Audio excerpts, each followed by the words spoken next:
आत्मा होती, अन्य आत्माओं में भी परमात्मिक शक्ति का संचार होता। ये वैसी ऊर्जा जहाँ पर निकलती है वो मंडल में सात्विकता लाने के लिए दमदार बनती है। जिस प्रकार जल, वायु, अग्नि, पृथ्वी, आकाश ये रो रहे हैं, इनको कौन देगा शक्ति? बोलो। धरती माता भी आंसू बहा रही है, वरुण देव भी विलाप कर रहा है, आकाश भी बिलखला रहा है। अभी देखिए वायु देव भी मायूस है। ये पांचों तत्व कारण धरती में आने वाले व्यक्तियों ने मर्यादा छोड़कर तुहीन कर दी। अब वो भी प्रतिक्रिया ले रहे, कभी जल से, कभी तूफान से, और कभी बरसात से, कभी अग्निकांड से, कभी धरती कांपने से। बोलो सनातन धर्म की। जब ये पांचों मिलकर अपना प्रभाव छोड़ेंगे तो इसलिए इन पांचों पर भी रहम करिए, अपने पर भी तरस करिए। और जो देवी देवताओं की वंदना अर्चना पूजा करते उनके संस्कार अपने में धरिए। जैसे कि आप देखिए देवताओं की कितनी महिमा गाते हैं। सबसे पहले कोई पूजा करते तो किन की पूजा करते हैं जी? गणेश की। करिए गणेश की पूजा। पाइले आकर खड़मल बनी अपने लाई भी देगा ना, कपड़ा वास्ते मुसीबत और मल्ले वास्ते परेशानी। तो गणेश की पूजा हुई है जा।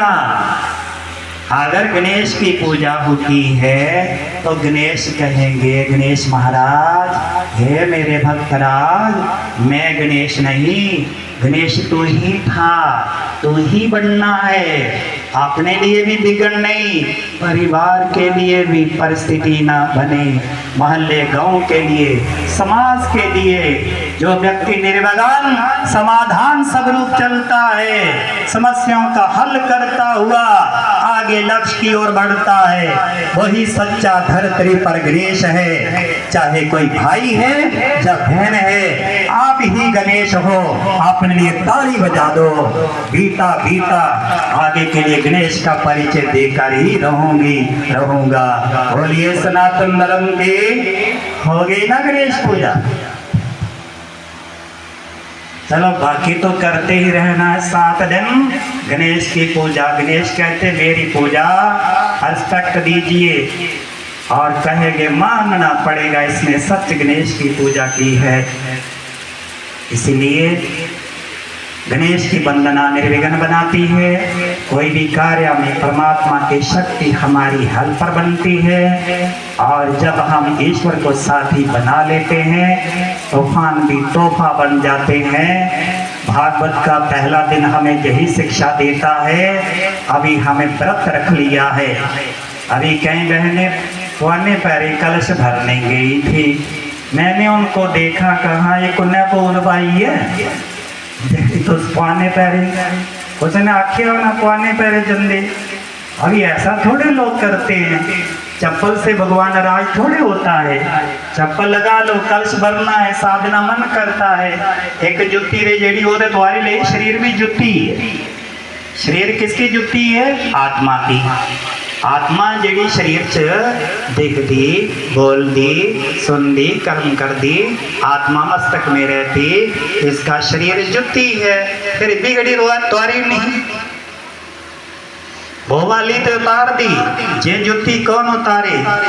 सुनो, भारत में दुनिया में बहुत अंधकार छा गया था, छाया है। बिना मतलब की विडंबनाओं को गले में डाल लिया है। व्रत की परिभाषा की मर्मता न समझने से व्यक्ति बाहर का व्रत तो रखता है, पर रियल में यथार्थ व्रत को जब बचाता है, इसकी मर्म भाषा को, तो वो व्रत ही उसको नर नारायण नारी से लक्ष्मी लक्ष्य तक पहुंचाता है। मीरा ने एक व्रत रखा बेड़ा पार, सदना ने एक रखा किया उद्धार, भीष्म पितामह ने एक व्रत रखा और परलोक ने किया संभार माना। भारतवर्ष में हजारों लाखों ऐसे प्रभु प्रेमी हुए, एक व्रत रखने से बेड़ा पार। आज आए दिन व्रत तो भी बेड़ा युआर। आदि उस व्रत को समझना। व्रत है बुराइयां छोड़ने का, छल कपट छोड़ने का, राग देश छोड़ने का, काम क्रोध लोभ मोह आदि ईर्ष्या देश को त्यागने का, सात्विक आहार करने का, दृष्टि पवित्र रखने का, श्रवण शक्ति ज्ञानमय करने की, जीवा का सदुपयोग, आनंद जैसे ये नर्म है भाषा भी नर्म हो, और इसी तरह कमल नेत्र की तरह देखें, और हर कर्म हाथ कमल हस्त बन जाएं, पांव कमल चरण बन जाएं। जैसे आप जहां आए ये पांव कमल चरण ही थे, अपने हाथों से इस स्थल पर सेवा करते, ये हाथ कमल हस्त ही थे। नेत्रों से भगवान की तस्वीरें और वाणी सुनते हो, कमल नेत्र बन रहे हैं, शरीर में निरोगिता आने के पूरे पूरे संयोग बनते हैं। अतः इस प्रकार व्रत जिसने रखा उसने उद्धार कर लिया।